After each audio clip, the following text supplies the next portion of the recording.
Hey. Look, they say good days are coming soon. I'm just tired of waiting. And tears falling in my prayers. I've been crying for patience. I'm scarred. I gotta live the rest of my life with abrasions. You can't convince me that time isn't wasting. I feel like Hamilton the way I've been writing these pages. So you can call me, but you best be on time with the payments. So you can turn this off if you don't like what I'm saying. Or if these lines are too basic. Just know my life getting crazy. Times is getting harder, that could really spark an artist. And I ain't giving up for nothing, I just try my hardest. I say a prayer for the ones departed. A cold world, I just want to show how pure my heart is. But I see the comments, stories going around about the kid, but I'm so timeless. Bad energy can't get to me. I'm the reason why we like this, allegedly. But once I see the best from you, that's when you get the best from me. I'm here for your elevation. Success ain't a destination. Ain't looking for reparations. Ain't looking for no type of savings. Back up the rest of my savings. Can't get no rest in the basement. Can't even lie to you, baby. Time that we spent was amazing. And I ain't trying to replace you for you. My mind is still racing. I lost a step, but I'm coming back. I used to put my heart all on display, but I'm done with that. Tired of these bonds that pop easier than bubble wrap.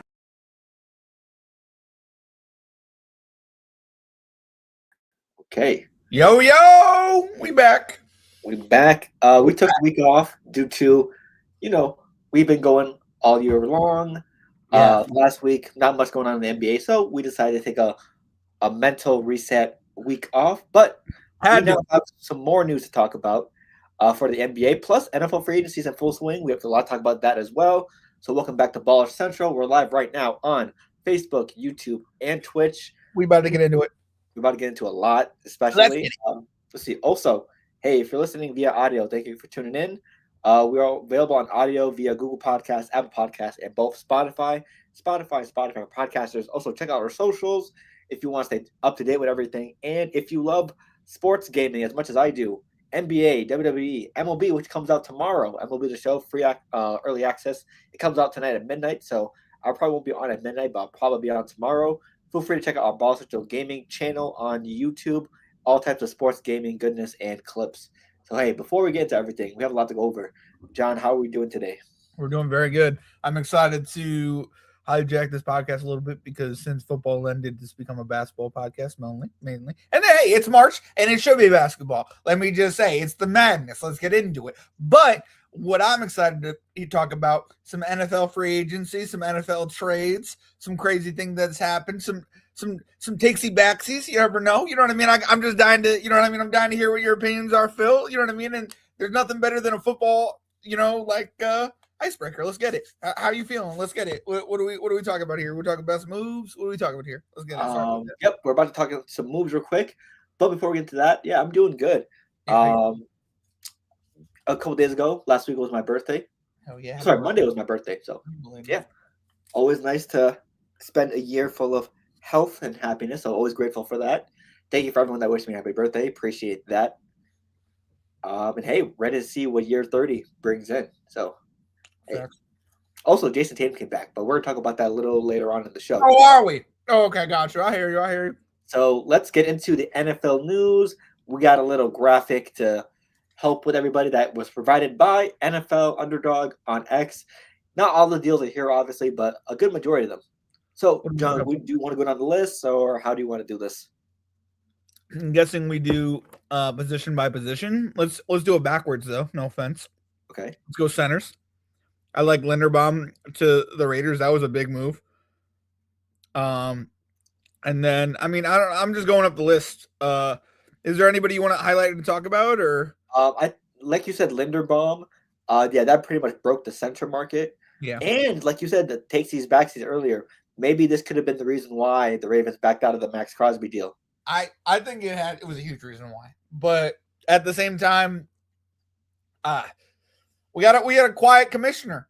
No offense on Roger Goodell. I haven't heard one peep out of Roger Goodell. So I guess the Ravens could have done that. You know what I mean? They had let him go through physicals. If he cleared, he cleared. He didn't clear at all. So yeah, it's always pending physical, isn't it? Before it goes, it's always pending physical. And this is also like a tampering period. So like realistically, these moves don't even count until the day starts today, right? The league. It was Wednesday, yeah. Wednesday, sure, yeah.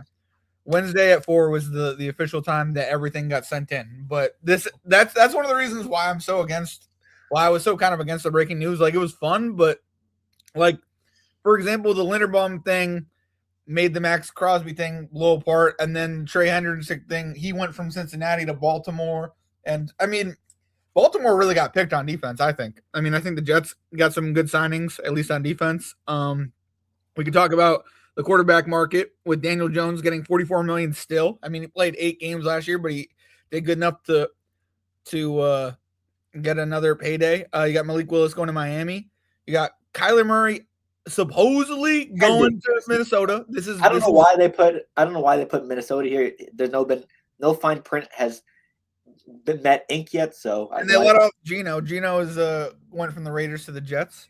He's coming home. Yeah, free agency signing. So yeah. It is what it is. It is what it is. If we're gonna go down the list though, Alec Pierce getting $29 million for what, 3-4 years? I think it was 4 years, 116. So yeah, 29 million. 29 a year. That's insane. Literally. He broke the market. Top 10 now paid highest wide receiver. Do you want to talk about your wide receiver, Phil?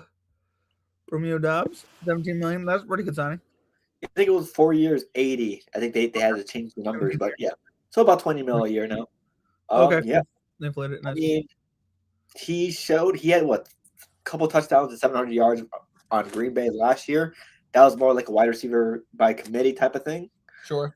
I would have loved to get Chris Olave because I think he's a true number one, not Romeo Doubs. But maybe Romeo Doubs can break out in a new situation where he doesn't have to share a field with Christian Watson, Matthew Golden, and others because he could be maybe just needs more opportunity. But yeah, I thought Chris Olave was the better receiver. You might still get Chris Olave. I mean, it's not completely done. Plus, I think the Saints overspent in stupid areas. So I think there's definitely still a possibility. I think Olave had 1,100 yards and like 7 touchdowns. So that's wide receiver one numbers to me, and I think he's a better receiver overall, minus the health issues. But ever since Tyler Shuck came along, he actually played a full season last year, or like 16 games. I think he sat out once due to injury, but yeah, he played a majority of the games last year. So, I mean, but at the same time, Phil, he's got a lot of concussions too. Like, you know what I mean? Like, I hear what you're saying. You're right, but I mean, I want to see Romeo Doubs coming out of a committee. He might really be your shining star that Mac Jones needs. Maybe he's not. You know what I mean? Maybe you stick with the guys you got, and maybe he's just a replacement for Diggs. He's just a plug and play guy. But I mean, it's a pretty good deal. You said 4 years or 3? I think it was 4. Okay, cool. Congrats. That's what's up. And Mike Evans going to San Francisco is crazy. I think. I don't know. But yeah, it's a complete swerve. It's too much money, but at the same time, it's a good player going to a good place, and they needed the help. I mean, he fits along right with them. He always entered in the middle of the year, so does San Francisco 49ers. So it makes plus he'll break Jerry Rice's record as a 49er. Oh yeah, not the most. Was it consecutive or was it the most? I think there are 2 of them. I think Jerry Rice has consecutive, or they're tied for consecutive, and he could end it with the most. Gotcha. Isaiah Likely going to the Giants was a big move. Talk about your Giants offseason. Yeah, I mean, there's the New York Ravens. My apologies. Oh, come on, don't be like that. You sound like 3 Ravens.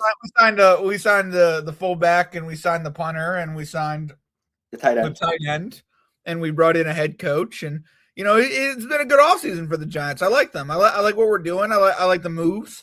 I still think we need a wide receiver too. We lost Wan'Dale Robinson to Tennessee. That was tough. But I understand it. Draft. I'm telling you, Evan Neal. A lot of people look at that and go, "I can't believe John Harbaugh did that." And I look at that and I go, "Thank you, John Harbaugh, for stepping in and being the adult, bringing back someone with talent to a team that drafted them." You know what I mean? Like, if there's anybody that can fix that situation, I'm looking at John Harbaugh. At least the first year. You know what I mean? He might face a lot of issues, right? What? John Harbaugh's not the GM, right? According to someone else.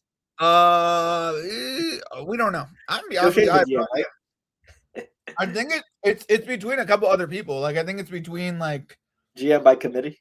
Yeah, it's like I don't know. I think he's in on things, but I don't think he exactly pulls all the strings. I think Joe Shane still isn't scouting, so like he's got a final vote and stuff. Like, I have no idea how it works. Yeah, but I mean, I like the offseason so far for the Giants. Isaiah Likely is a great ad.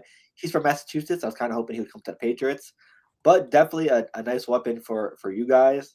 Minka Fitzpatrick to the Jets though for a 7th-round pick. Yeah, that was a hell of a trade. Think about it, if Minka Fitzpatrick's value is that low, it might be time for him to retire. I mean, I hear you, but like what I'm saying is that he's only 29. He's only 29, Phil. You're 29, and you are regarded as one of the best safeties or D-backs in the league, and you get traded for a 7th rounder. I mean, that's something you do every single time, but I'd be worried a little bit. To be fair, Miami is just trying to rebuild and get money off the books because they can't afford Minka Fitzpatrick.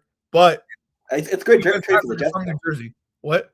It's a great trade for the Jets, though. Yeah. I mean, we needed safety. We got a top 10 safety in the league, I would say. I don't know if he's top 5, but he's definitely top 10. I think he's I don't know how you got traded for a 7th rounder. That's shocking to me. Crazy.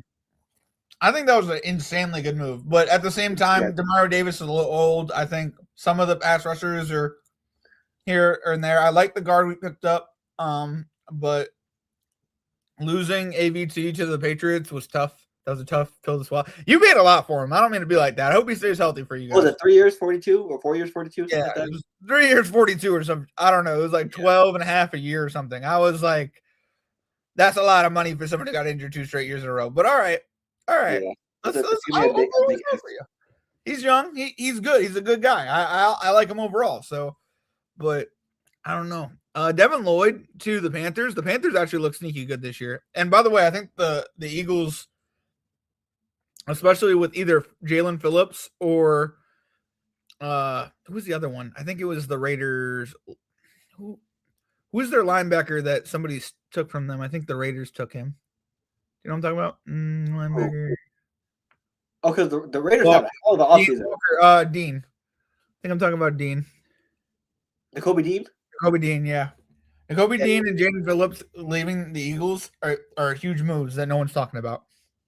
Yeah, the Raiders had a hell of an offseason.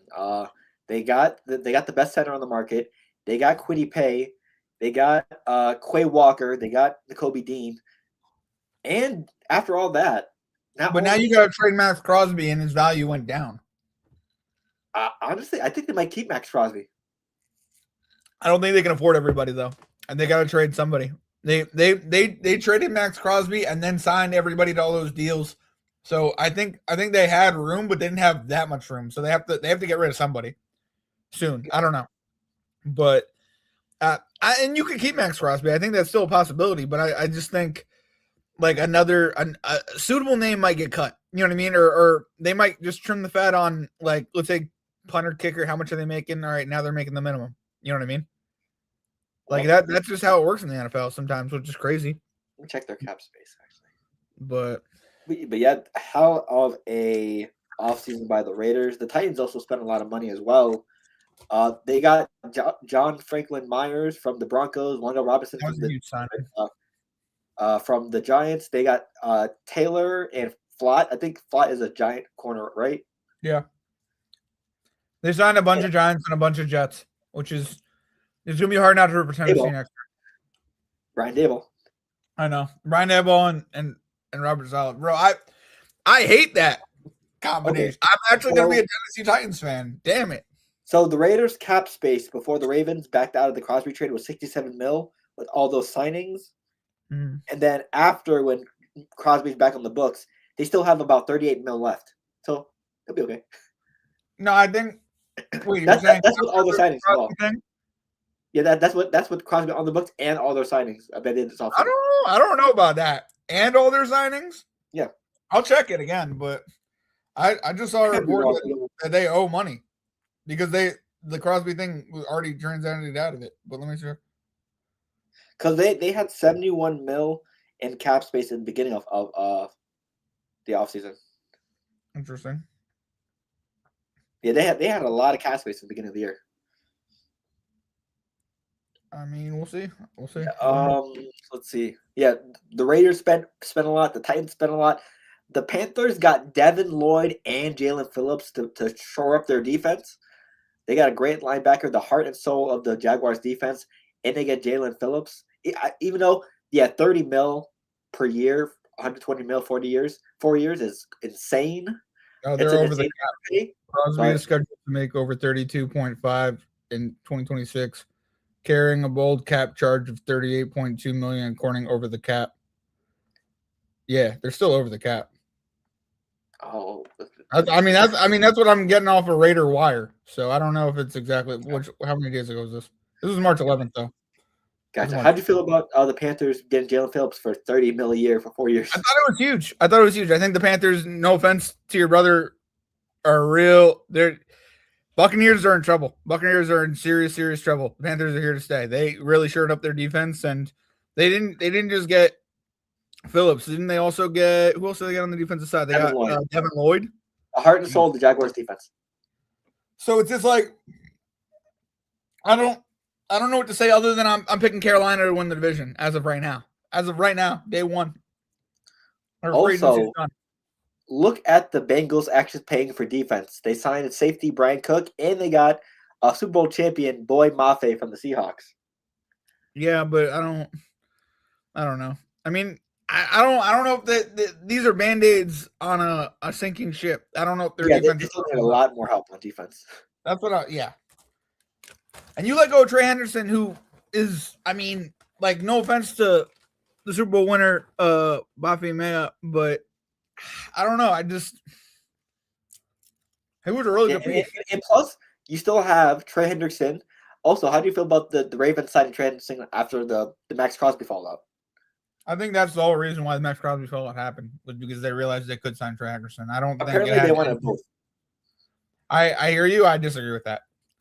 I disagree with that. I think it was kind of we're trying to cover our tracks here. Let's say we wanted both instead.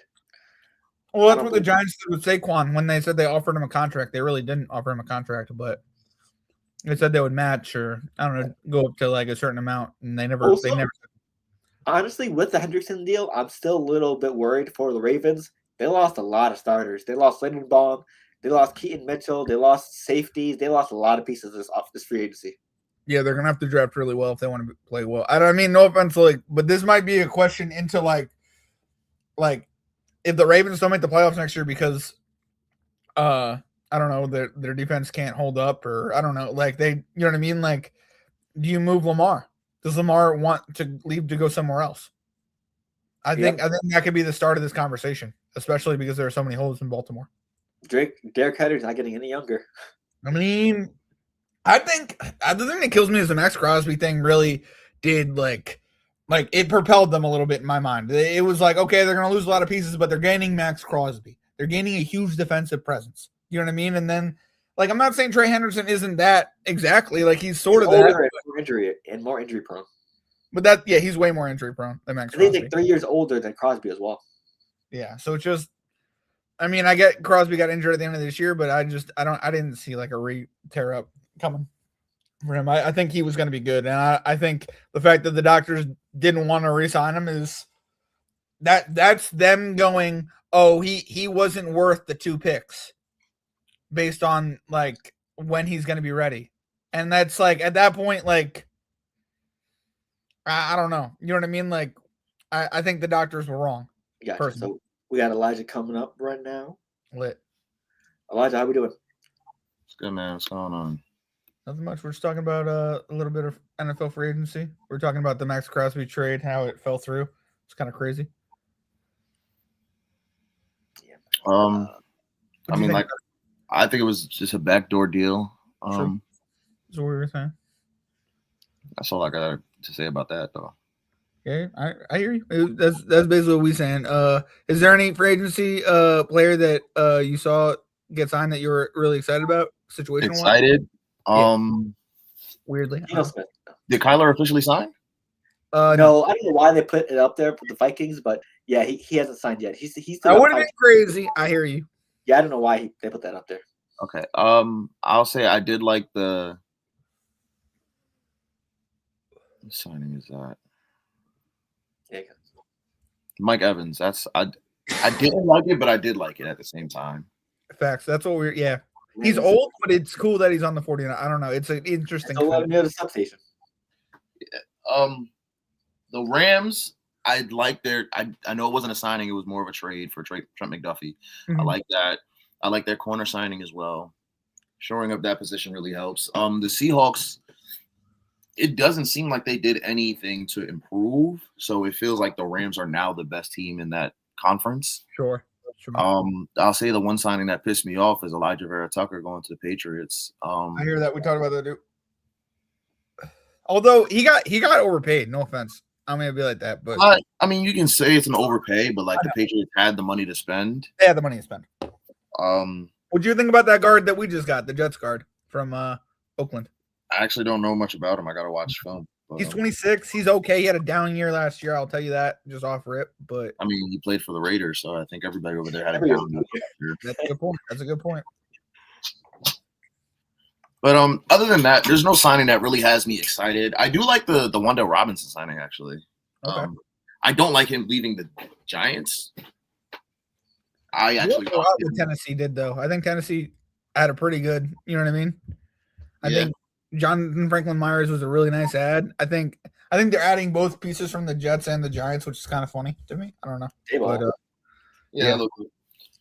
but Isaiah Likely, New York, I'm kind of excited with that, with Dart. I think that would be a really interesting. I don't like it only because I actually believe in that other tight end that they had, Tyler Johnson. Oh, yeah. Tyler Johnson's also very good.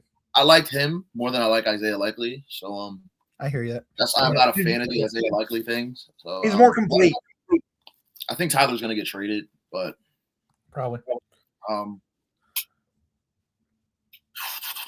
Michael Pittman getting traded, I didn't like it. Romeo Doubs didn't move me. Kenneth Walker was an interesting thing, but with Mahomes not even being going to be there for opening day or like the first, I think he's out at least the first 6 weeks. Like, true. Not so sure about that. I do like Kyler to the Vikings. I like how the Eagles got robbed with Jaden Phillips and Devin Lloyd, or not Devin Lloyd. I like that. Reed Blankenship. Yep. Again, adding Rick Woolen, it didn't move me. He's not that good. Reed Blankenship to the Texans, though, I just want to say might be really, really good. Reed Blankenship to the Texans, I didn't see that. Yeah, this was a couple days. This is not fully updated, but yeah. No. I didn't even like see that notification or anything. Oh yeah. I think it was Tuesday, maybe. But I think he signed a 3-year, $32 million deal. Yeah. I think that's what the Texans need is another wide receiver, though. Aside from they need a quarterback, they need another wideout. 3 years, $25 million. They draft one early. I'd be surprised if they did, but they might. Honestly, I'd be surprised too, because normally they don't, especially if that's a need. Like, it's just, I don't know. I think the Jets need to draft early too, but I don't know if they will either. The Jets are going to mess up this pick, and I know it's going to piss me off. I know who I want, but the two, yeah. You don't think the draft combine boosted his value, Sonny Styles? I do think it did, but I don't think they're going to take him still. I think Sonny Styles is like, as much as I like him, I think he's going to end up as like a top 7 pick. I don't know if anyone's going to come up for him. Yeah, he'll be in that 5 area. That's what I think. You think so? You think he'll be 5er? Okay. I think he'll drop a little bit just because he's an unknown, but I hear you. He's not really an unknown, but just in that Ohio State, you know what I mean? Between the safety and then the Reese in the middle. Caleb Downs, Arvo Reese. Yeah. Caleb Downs, my bad. Well, the thing I got to say about NFL signings, like a lot of them don't move the needle that much. Unless the team is already like set in every other position. Like I said, the Rams, them being set everywhere else and just having terrible corners, like them going to get 2 corners from Kansas City specifically. Yeah, like that moves the needle for me. So I'm excited for that. But like I said, Trent McDuffie wasn't a signing, so I'm not excited about the signing. Yeah. But I'm excited to see what the Rams will do. Other than that, though, like no other team, I feel like moves. Like none of these other signings move the needle that much. Can I ask you a question just based off Kenneth Walker? Like, do you think they still run that by committee? Like they'll have another running back to take off the load a little bit in Kansas City, or do you think that's his ball? Also, Pacheco headed to Detroit, by the way. That's what I was. Yeah, about Detroit. So I mean, it's gonna be him and Kareem Hunt, but I think it's gonna be mainly and that rookie last year, forgot his name, but yeah. What second-year player now?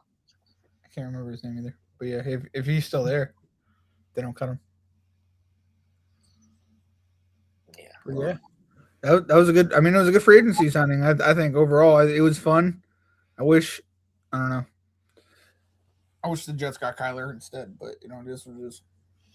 I don't want Kyler, but I know, but do you think they signed Carson Wentz to make it a quarterback battle of some sort, or do you think they're just going to we just traded for Geno? Like, I don't. But I don't want to hand the ball over again like we did to Justin Fields, and like I want there to be somewhat of a second you know what I mean? Like if Tyrod Taylor's in the mix, let Tyrod fucking play. Like I'm just whatever. You know what I mean? I don't mean to curse, but no, I'm good. I'm good without. That's the funny thing. I'm good without Tyrod Taylor too. Like we just traded for Geno, so like I'd rather just get through this season and go get a quarterback next draft. Yeah. I'm not drafting one this year, so. But I want Geno to I want him to take risks. I'm fine with he loses, but like it's just at the same time I want it to at least be an effort. You know what I mean? Like last 5 games, it really felt like a tank. I mean, I'm not trying to say that I have all the faith in Geno Smith to not lose games. Like, I mean, that's why he's probably being brought in, but I just don't want it to feel like a complete tank. You know what I mean? Mm-hmm. But I don't know. True. So hey, Elijah, any other notables before we move on? No. Gotcha. So hey, yeah. Before you came in, we basically read through most of the list. I don't think there's any other notables besides I think Rashad Whitehead of the Commanders. Not that notable. I don't think any other ones happened recently, but after this graphic. Oh, can we say what was stupid though?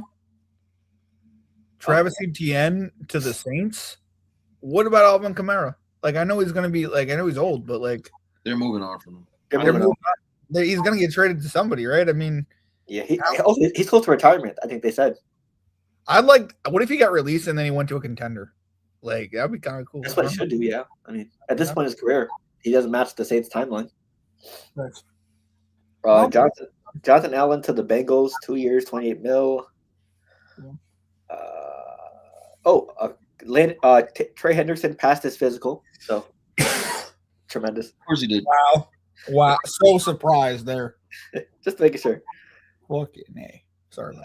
Let's see. Alshon Robinson to the Bucks, not much. Solomon Thomas got traded from the Cowboys to the Titans. Yeah, not much. Yeah, everything else. Jerry Jones trades for Max Crosby? I think he's gonna try to. I think he's gonna try to. Jedrick Wills. Isn't that funny though that he couldn't even afford Micah Parsons, but he's willing to trade for Max Crosby? Yep. Also, Micah makes more than Max though. Wait, what'd you say? I think Micah makes more than Max though. No. Barely. Probably less than 10 million. I would say. I don't know. Maybe I'll Google that. My bad. Let me Google that before I just assume that. But that's a good point. It's a very good point.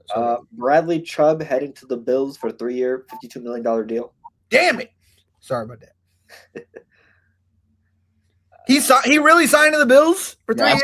That didn't move me at all. That was yesterday, yeah. That's Von Miller. That's Von Miller 2.0. Is he? I feel like we haven't heard from him. Hopefully it results in Von Miller 2.0. Ever since I feel like we haven't heard from him much. I know, but he's been in. That's the reason why I said that. He's been injured in Buffalo. True. Javon Hargrave to the Packers, 2 years, $23 million. That's pretty much it. Because Jedrick Wills also signed with the Bears just because, they need some O-line help with their center Drew Dahlman retiring. So, that was crazy. He retired 1 year to his deal. But hey, sometimes you know when it's time to go. That's most of it. So let's get into our NBA news. First up, Steph Curry is set to miss, I believe, 10 more days, which is in total, I believe, 5 or 6 more games. So, the Warriors should just call it quits, right? I feel like this is a lost season. It should be just donezo at this point. Steph Curry's hurt. Jimmy Butler's out for the year. You're not going to do anything even if Steph Curry comes back with how comp the West is. And what are they, 10th in the West right now? Or 8th, 9th, 10th in the play-in? They could compete for the plan, but it's just, would you really risk Steph Curry another year of Steph Curry? Right now, they're 9th in the West right now. They are 1.5 games ahead of the 10th seed Blazers. So, I mean, if I'm them, I'm giving it up this season. Yeah, there's pretty much nothing to play. Even if Steph Curry comes back, there's still 8-9 teams that will probably do better than you. No, you guys are definitely right. You guys are, and just realistically, imagine you did bring him back and you injured him, so he couldn't play next year.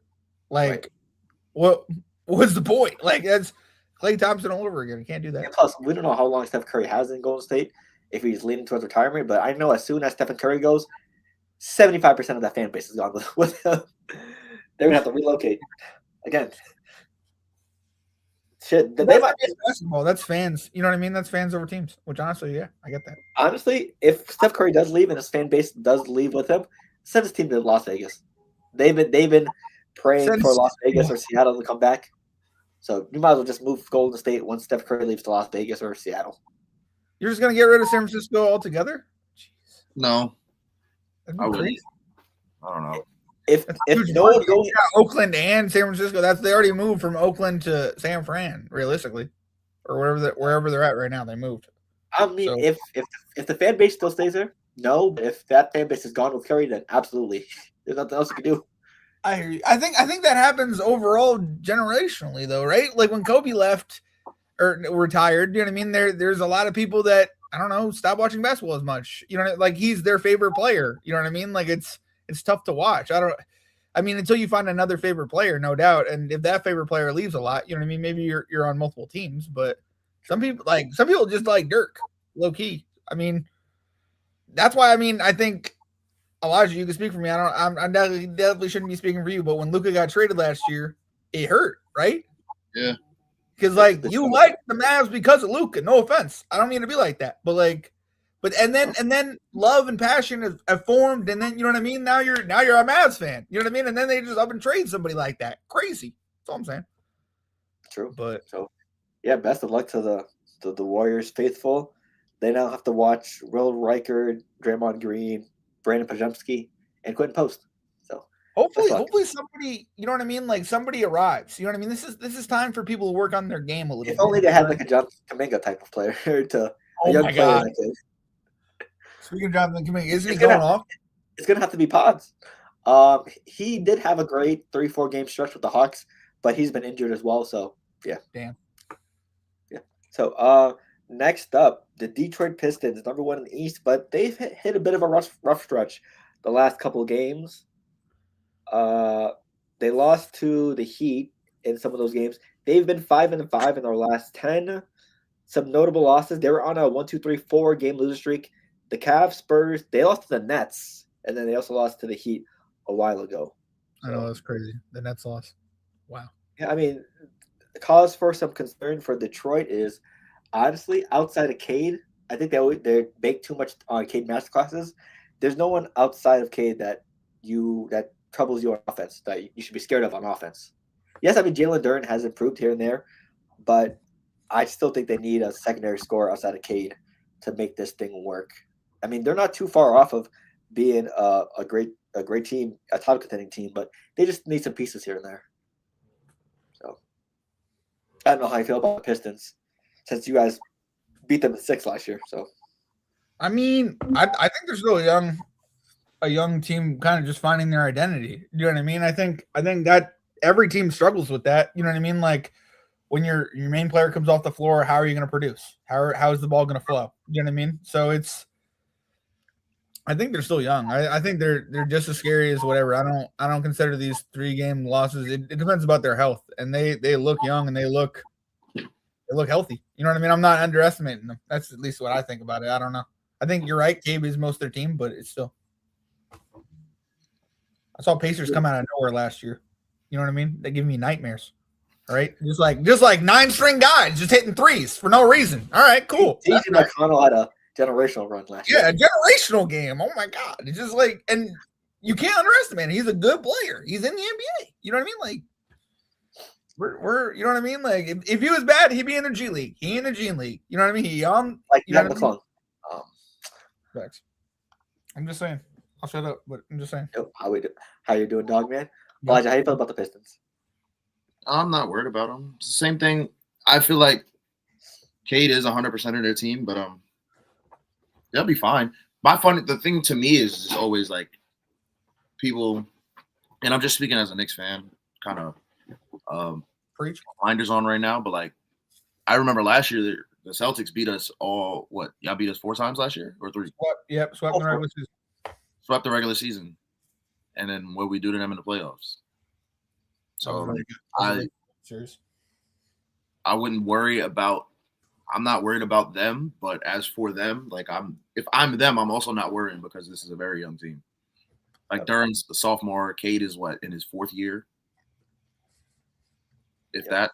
So like, maybe like 5 or 6. I think he's maybe. Let's see. But yeah, this is also a team you guys beat in 6 last year, so not too many changes from this team either. Yep, 5th year. But at the same time, I don't mean to be like that, but in the playoffs it comes down to health. They're just healthier than us. You know what I mean? They might just beat us. You know what I mean? It does. I mean, yeah, obviously it comes down to health as well, but yeah, I'm not super worried. You know what I mean? I'm still rooting for the Knicks. I'm not trying to say I'm like this is the team to beat. You know what I mean? But like it's just we saw them have a really good start to the year. You know what I mean? Let's not underestimate that. That's true. We're gonna go to next. Next up, the Spurs. They were one of the hottest teams in February. They're currently on a 9-1 run in the last 10 games. Yeah, Wemby's been leading the charge. They've been one of the best teams overall, roster-wise, up and down. Starters, role players, etc. How are you feeling about the Spurs? I feel like I think they're 2-1 versus 3-1 maybe, or 2-1 versus the Thunder, the defending champs. But like we said earlier, regular season matchups can only mean so much until the playoffs come around. But I feel like for the Spurs, they have been one of the best teams in the league. But I think when it comes to playoff time, their youth is going to show. Just like we saw with the Thunder like a year or 2 ago. They had number 1 seed, but when they ran into the Mavs, their inexperience came in. And the more experienced team, the Mavs, they took advantage. So I think it's going to be more of that case this year. It's just what every young team goes through, just like the Spurs and the Thunder. So. I think it's a little different because the Mavs were actually like built to beat the Mavs were built to beat the Thunder a few years ago. I guess yeah. I hear you. Whereas no team is really set up built to beat the Spurs.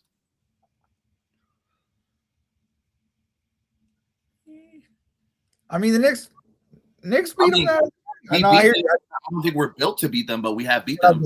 We have beat them. Yeah, sorry about that. At the same time, you can say we are built to beat them because, if Cat is guarding Wemby, Wemby's guarding Cat and Cat is stretching the floor, there's no paint protection in there, then obviously Jalen Brunson's going to have a field day. Mikhail's going to get to his mid-range shots a lot easier. OG, they're going to have to help off of OG, or they're going to have to help off of Josh Hart. They're going to have to help off of, a lot of our shooters and everything. So, like, it's different. But, like, I wouldn't say that any team is really built to beat the Spurs. There's no blueprint on that. True. So, what was the question, Phil? Because, like, I don't see. It was about the Spurs and basically how they're going so far and like their youthfulness and how it could be related to the playoffs. More like how you feel about them right now type of thing, not more of a broad question. How do I feel about right? I think you're right though. I think no one really is built to beat the Spurs. I think they depending on how healthy Wemby is, they could really go on a run. Yeah, they really could. You're 100% right. Sorry about that. That's just what I want to put my 2 cents in. But yeah. Yep. But I mean, they're 9-1 in the last 10. They have the second best record in the West.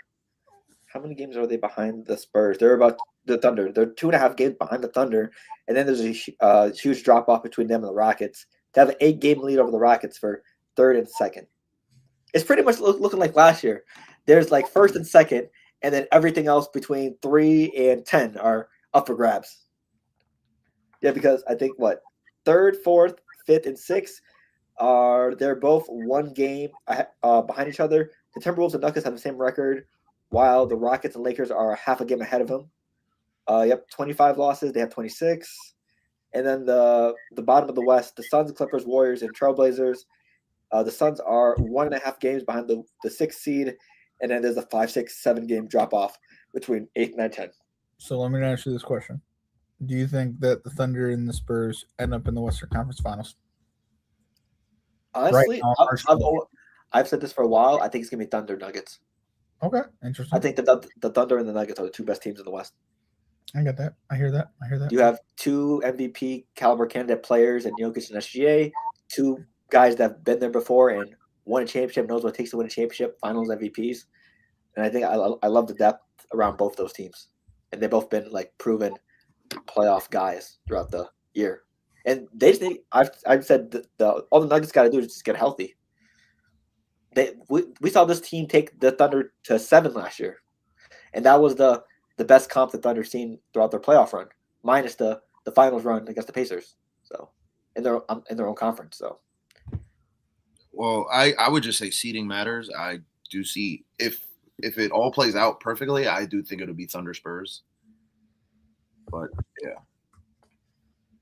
The only other team that if the Nuggets do play how they played last night, yeah, that's going to be very scary for anybody. Yeah, they were locking Kevin Durant up like crazy. I don't even want to say that they were locking KD up offensively too. Like they were just flowing. Yep. I think it was like Aaron Gordon's like 2nd or 3rd game back from injury. Christian Brown was knocking down shots. Jokic didn't even need a high triple-double. I think he had like what, 18, 12, and 10 or something like that. Like he was chilling.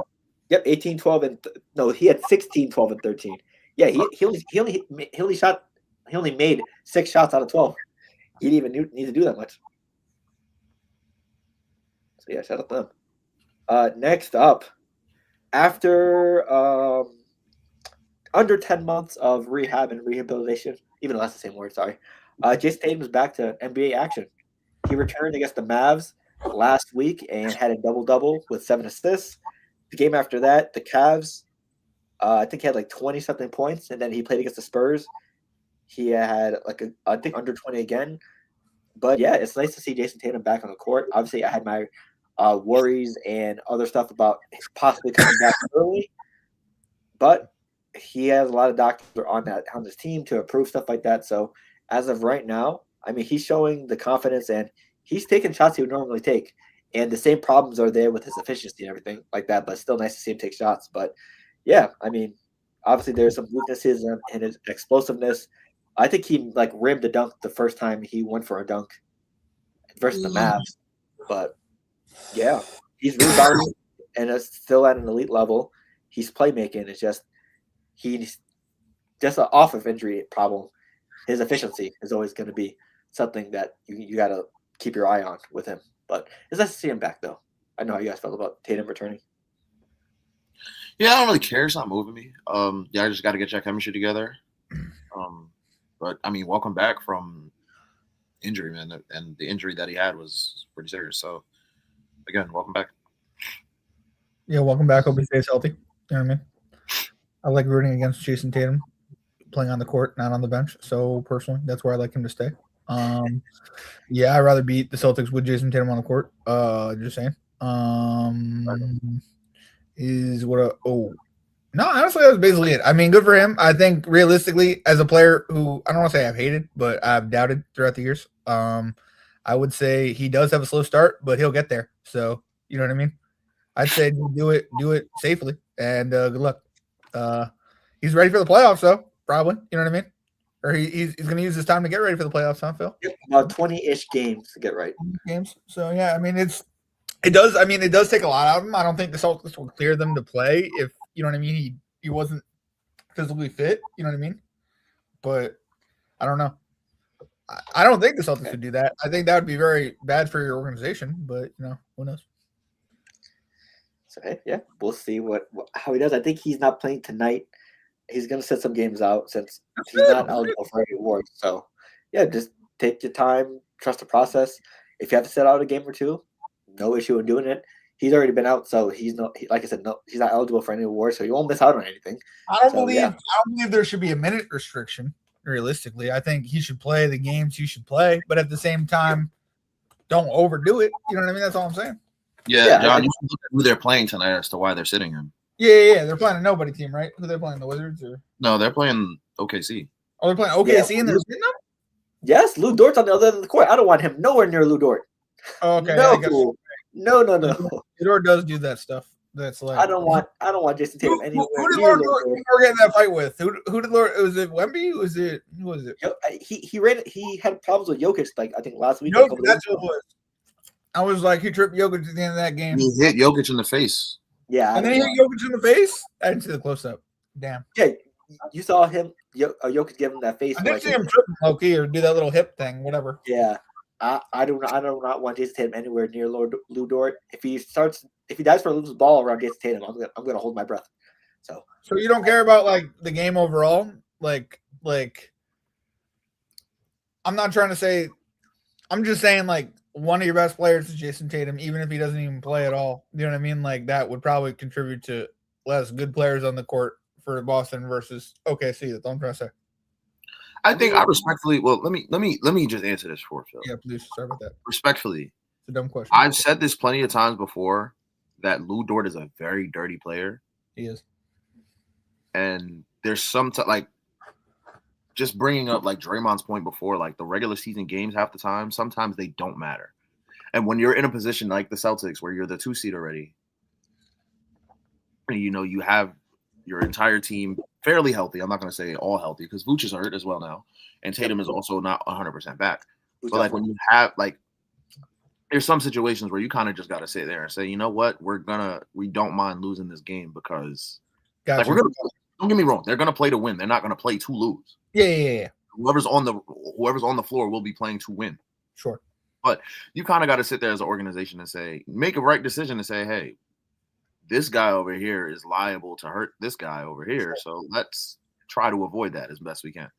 I just asked these dumbass questions because like you know how people make graphics on like in like 4, like you know what I mean, like hasn't beaten this team, couldn't beat a top ranked, you know what I mean, like just a general question. Watch, you know what I mean, like records and stuff. One of the Celtics' biggest problems with right now, especially this year, I don't know why they're favored to win the East or favored the third best NBA championship odds on certain sports books, which they got everybody. We never know how reliable those sites are. Because they haven't won against like many of the top teams in the NBA this year. Like they've been the Pistons here and there. I think they're like 1-2 versus the Knicks this year. And in the West, they haven't won much against the Spurs or the Thunder or I think the Rockets.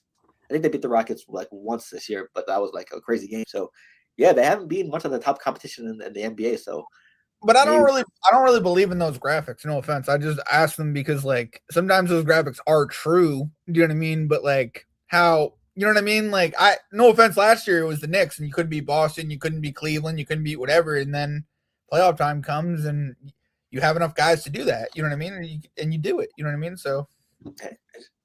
Just got questions. Sorry about it. There you go. Okay. And the last thing we're going to talk about before we do our grid. Yeah. What was it? Tuesday? Monday or Tuesday?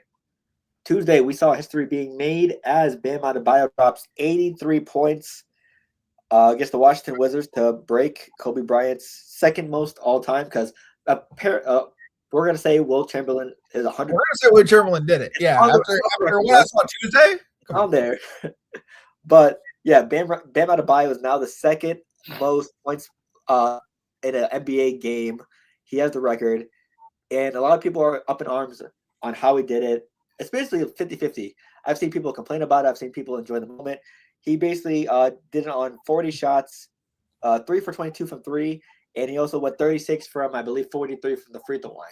So he definitely went 6 for 22 from 3. But 6 for 22 from 3. Yeah, there it is. There you go. So yeah.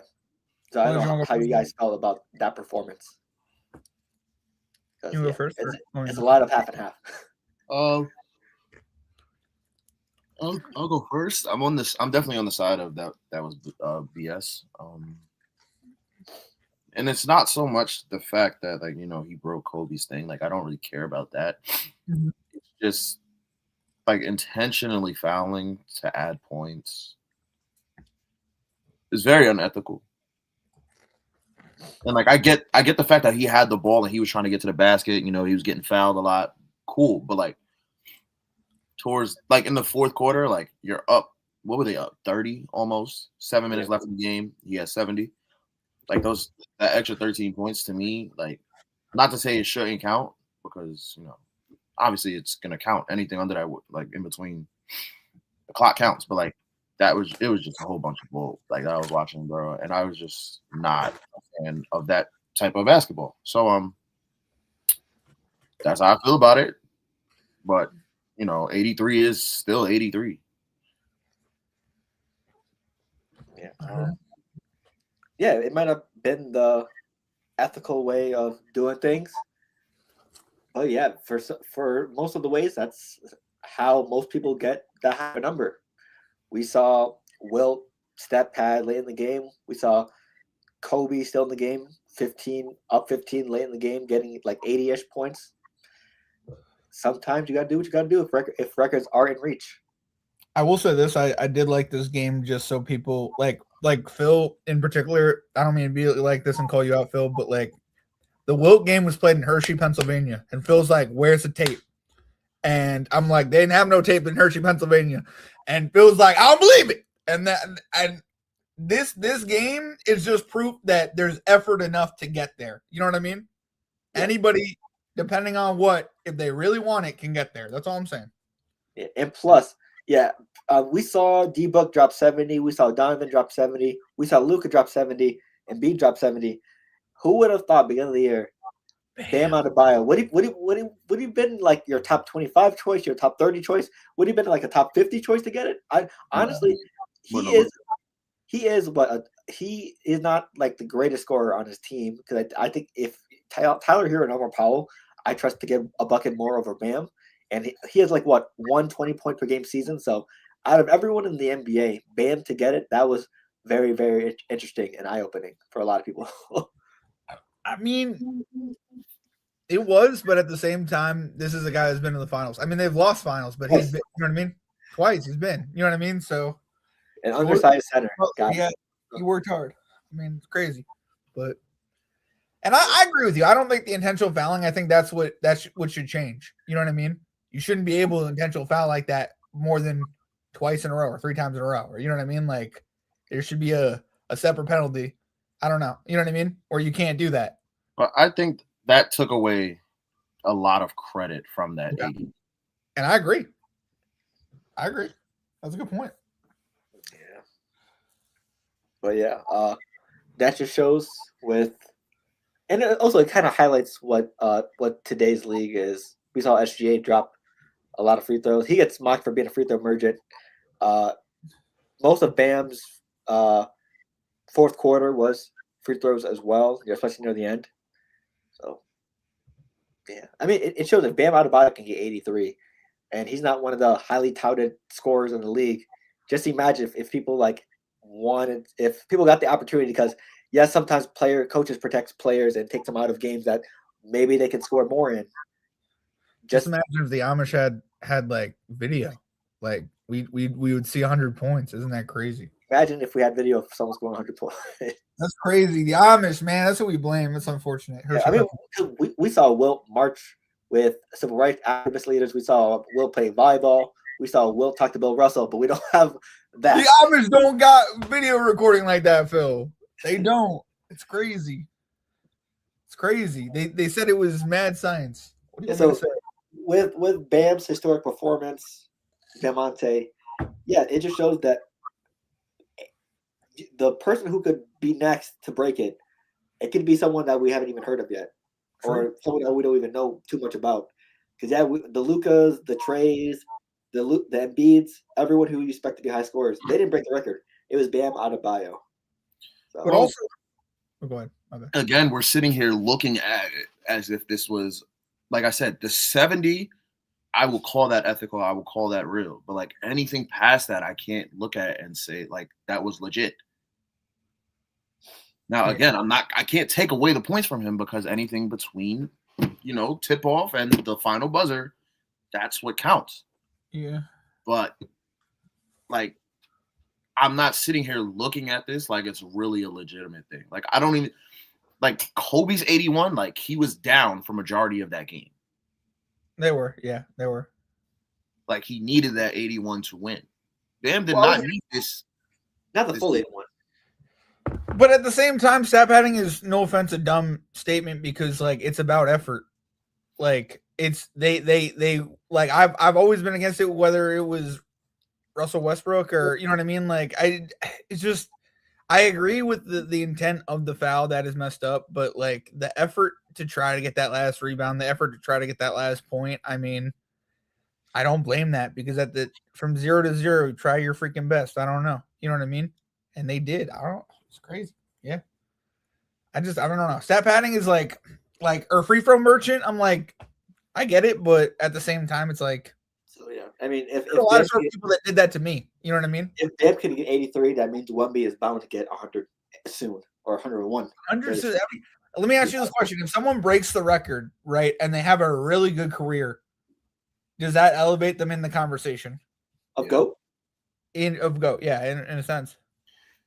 It does if they have a good career, but like we're not looking at this. Doesn't elevate Bam in any conversation. No, it doesn't. Well, he'd also have to break the only achievement. No, yeah. He'd also have to break it. Like it'd be at 101. You know what I mean? Yeah, I'm not saying that. I'm saying like even though game, you know what I mean? But like we're looking at it like this. Kobe had 81. Yeah, but he also had an MVP and he had 5 rings. Yeah.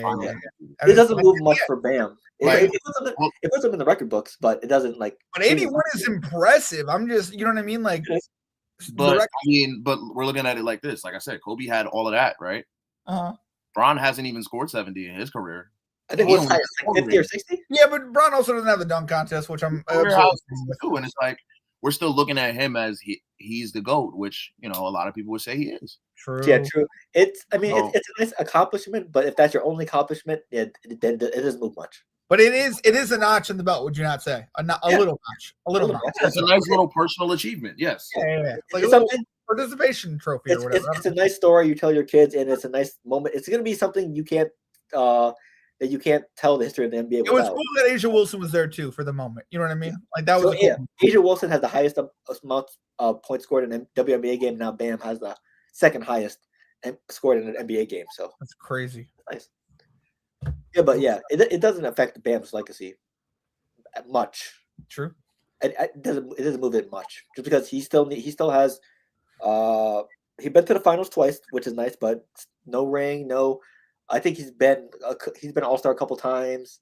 Not too much to say outside of that.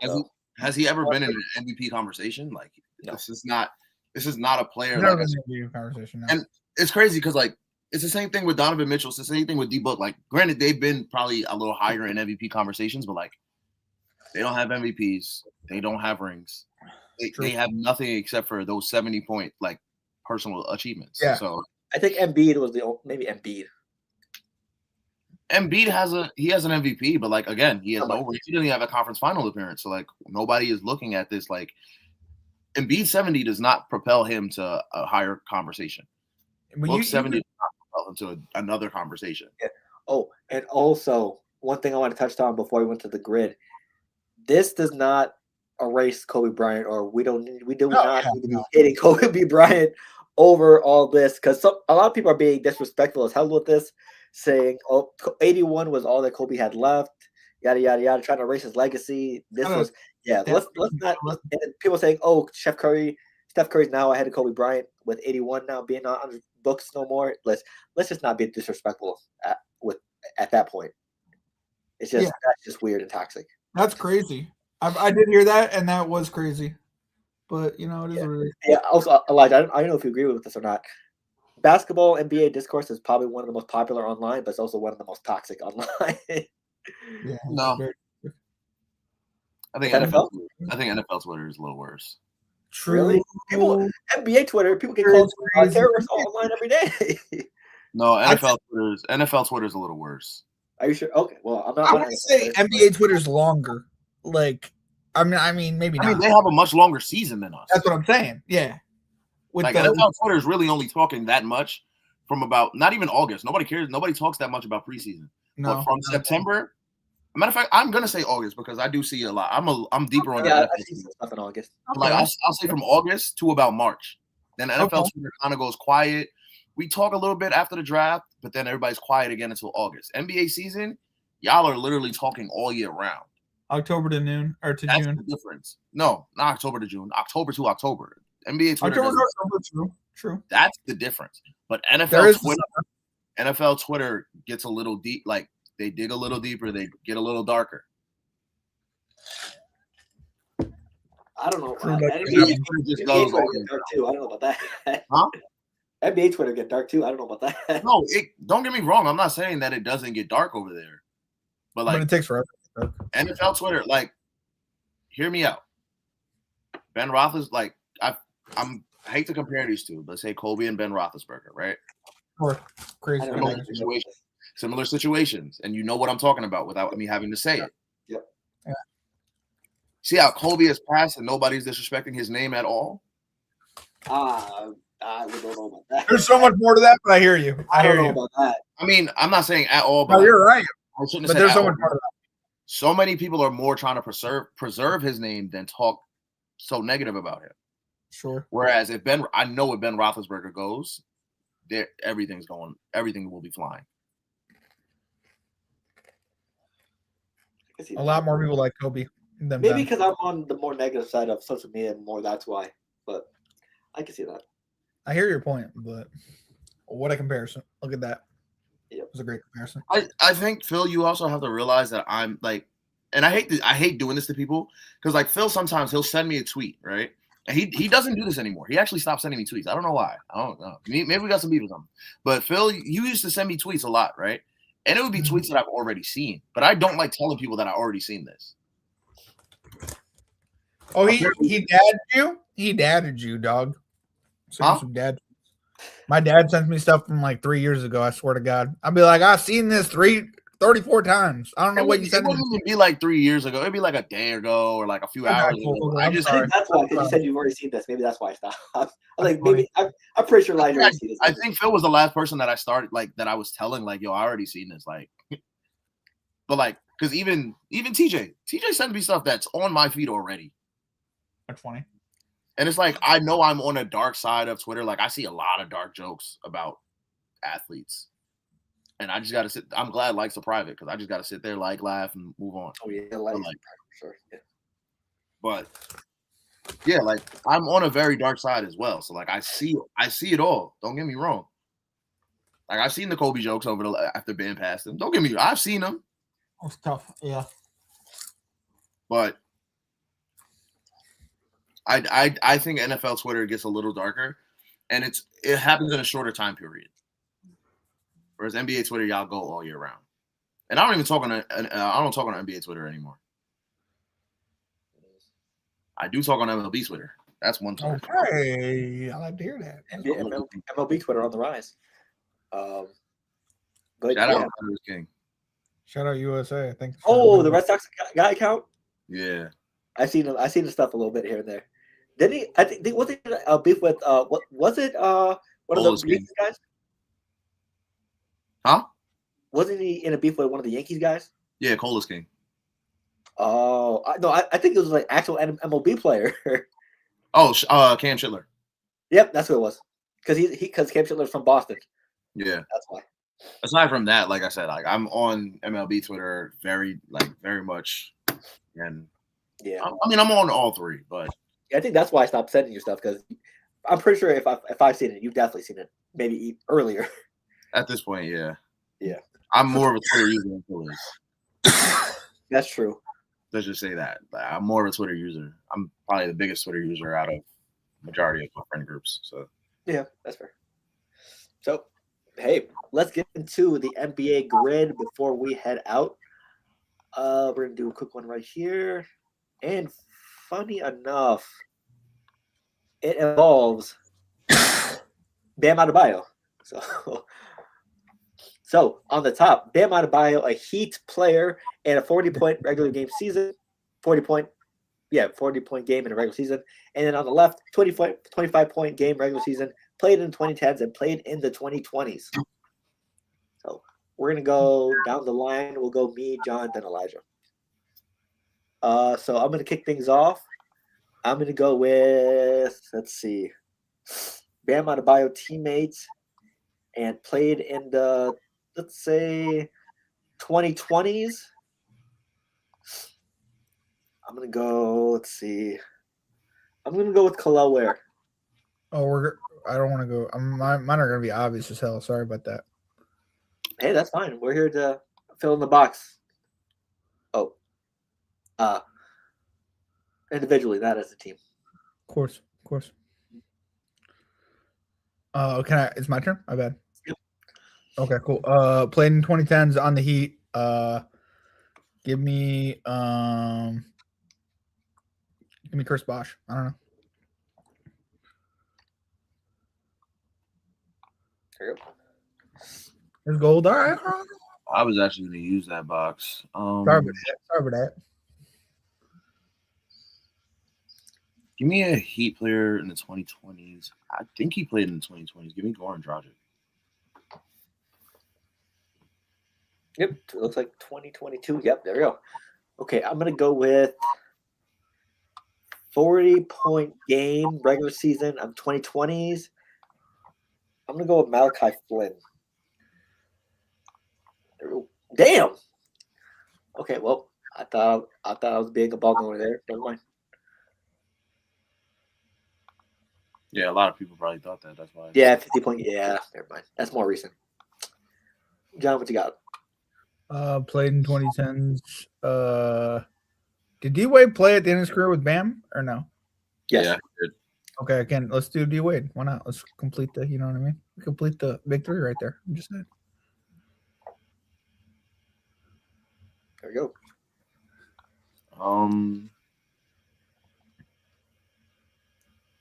25 points a game during the regular season and a Heat player. Give me. I'm trying to think of somebody that just stopped there.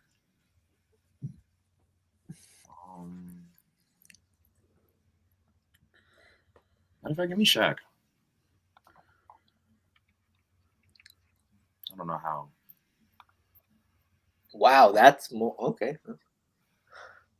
For me, 25-point game regular season, and also a 40-point game regular season.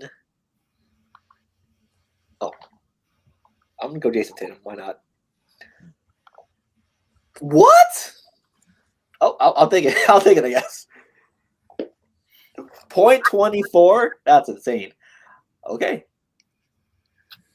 Nice. What we got, Josh? I'll take it. I don't know how that's .24. He has a 50-point regular game. And okay. Nobody likes the Celtics, man. Nobody cares about Tatum. That's true. No one. Yeah, that's true.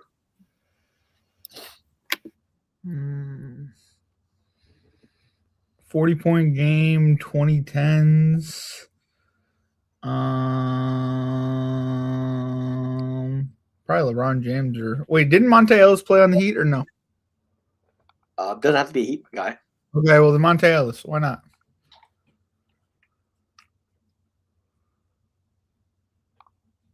There we go. Hey, John got a nice rare one. Nice. So Bam Adebayo teammate, 25 points a game in the regular season. All right. Again, we're talking about. I'm trying to think of somebody that just stopped there. Within what is Bam in 9th year? I think so.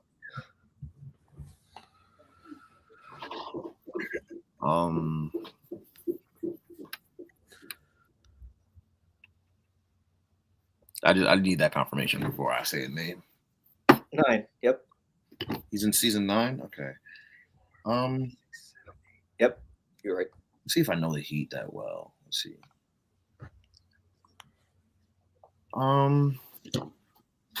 So Bam's in year 9. That means he was drafted in about 2017. I could be wrong about this. 17, 18. Yep. Actually, no, I don't think he did. Deion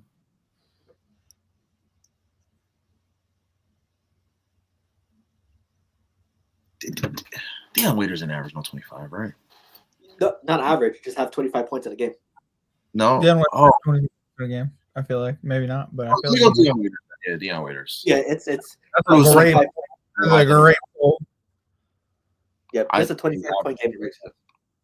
Give me something noise. There we go. Nice. Bang. Shout out Champ Cheese, the young Waiters. So yeah, there's our grid. So yeah, that is the show for the week. Thank you all for tuning in. Last words before we head out. Who wants to go first? Because I'm about to. Hey man, drink your water, man. That's what's up. It's a good one. It's a good one. All right, guys. It was 70 degrees yesterday. It was beautiful. It is snowing right now.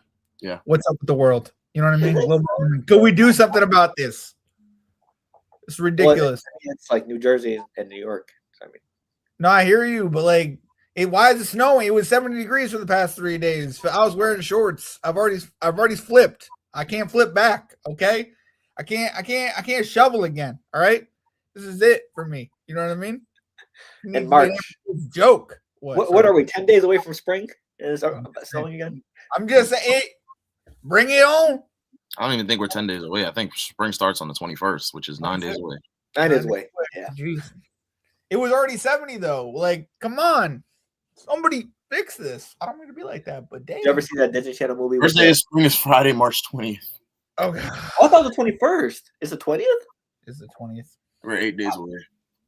Wow. And it started snowing. Of course it is. Phil, that's my last words. Best of luck to you and best of luck to anyone in this weather. Lord. For me, hey, enjoy the day, enjoy the year, spend time with friends and family and loved ones as much as you can. And hey, if you love baseball and baseball gaming and love seeing people swing and miss, MLB The Show is coming out this Friday at midnight tonight. I probably won't be playing tonight, but I probably will be live streaming here and there.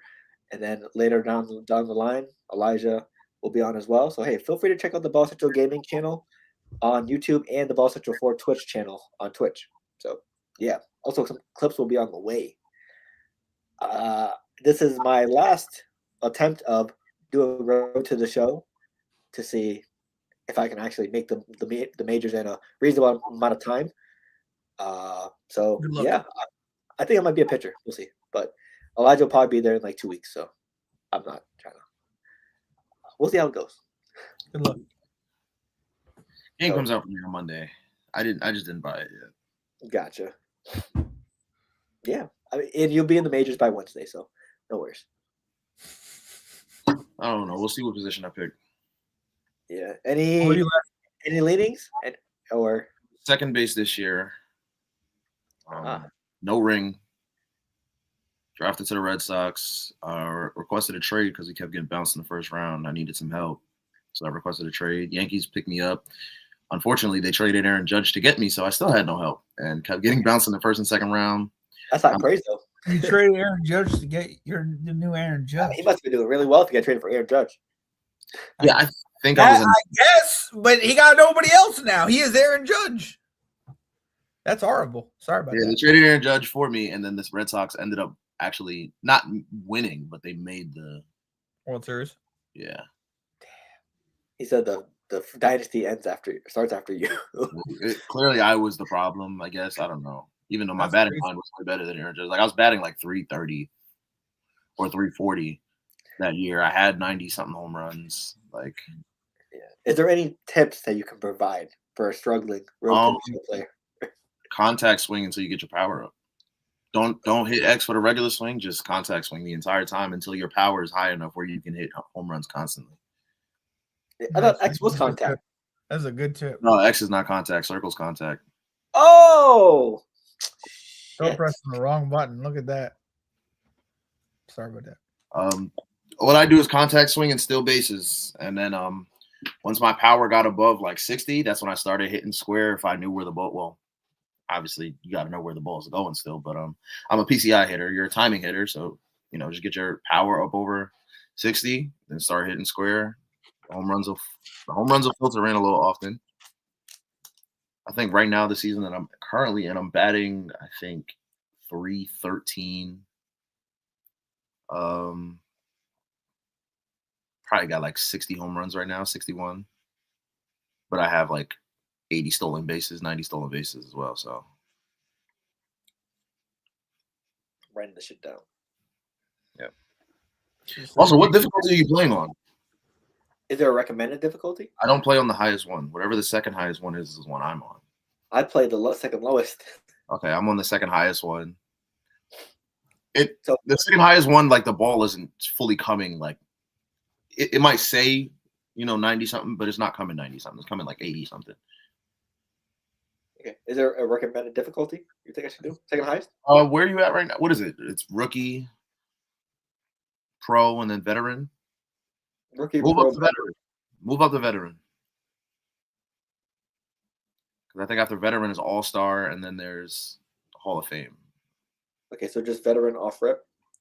Yeah. Also, it also helps because you know how we play online a lot.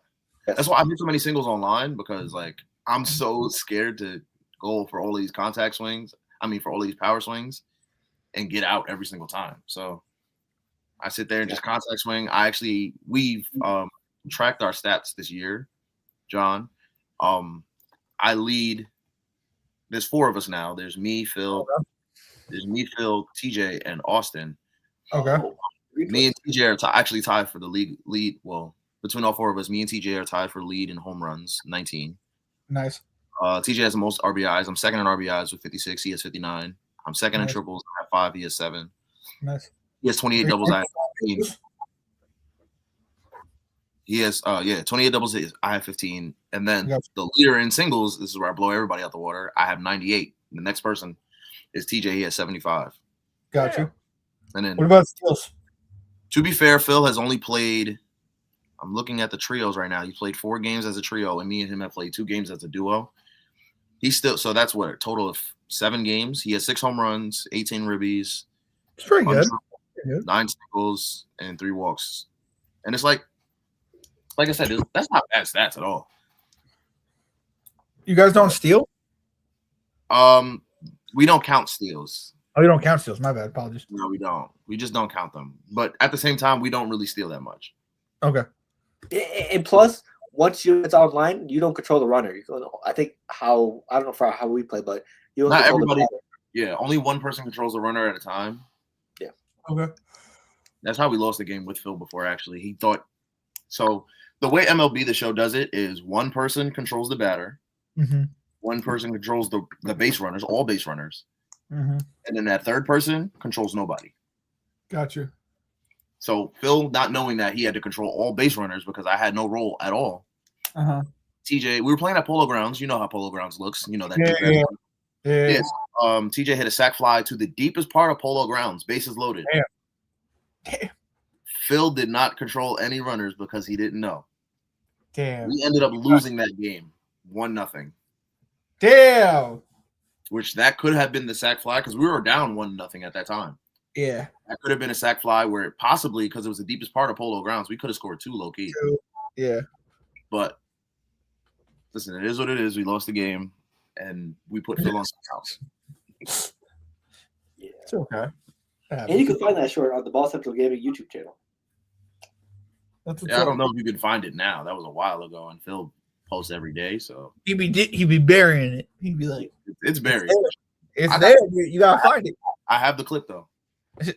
I might just repost the clip on TikTok just because. Oh no! Yeah, it's in the season, so it works. Yeah, that does work. But yeah, cool. I'll find it over here. So yeah, when baseball season starts, maybe we'll do some predictions as well before the year starts. When does the season start? 2 weeks. Yeah, a couple weeks. We're still waiting on the baseball classic. Once that's done, it's like a week and then it starts. I mean, the quarterfinals are here, so yeah, they're about to start. So WBC is about to end. Nice. Shout out Italy though, because if they didn't win yesterday, we would have been out of there, man. We've been out of there. Yeah, because what Mexico had to score. If Mexico won, they had to score 4 or less for us to get in, or 5 or more. Something like that. It was a weird thing. But yeah, something like that. But either way, listen, we made it, and as soon as we lose, I'm Dominican. No. What is it? Now they have a very, very fun team. Shout out to them. And they like, I like when people embrace each other. Like, I'm seeing a lot of non-Americans shaking people's hands, and I get it. We're just trying to be serious, but like at the same time, like you're on the world stage. You know what I mean? Just dab. You know what I mean? It's pretty. This is the Olympics for baseball.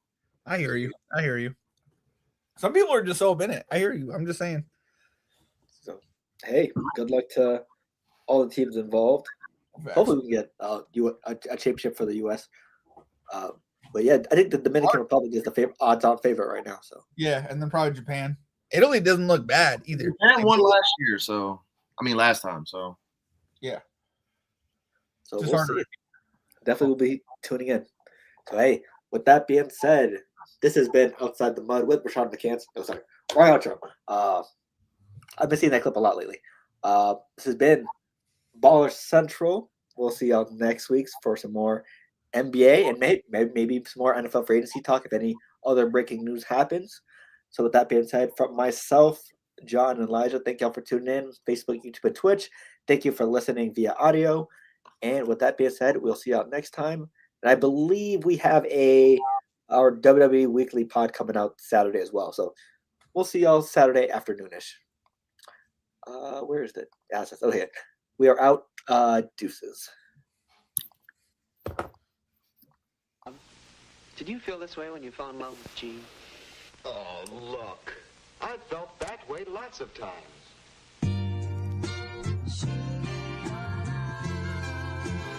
He's a producer?